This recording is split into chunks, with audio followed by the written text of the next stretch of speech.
Ar tave ima pastoviai miegas? Mane imdavo pastoviai, jausdavaus mieguistas, pavargęs, nervuotas.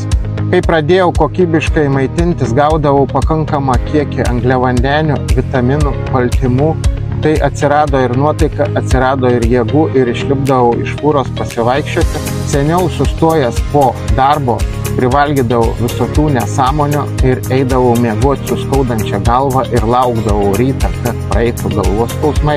Rytais atsikeldavau vėl be nuotaikos ir laukdavau vėl vakaro, kada prasibaigs tą dieną ir galėsiu vėl privalgyti nesąmonių ir eiti miegoti. Ir dažniausia mūsų nuotaika priklauso nuo to, ką mes valgome.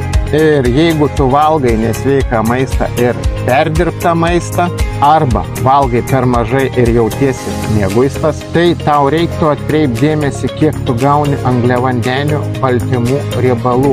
Pradėk sekti savo maistą, pradėk žiūrėti, ką dedi į burną. Ir nepamiršk įtraukti į savo meniu daug daržovių ir vaisių. O aš Irmantas iš Lion Fitnessas ir visko, ko tau reikia su sporto programom ar subalansuota mityba pas mane.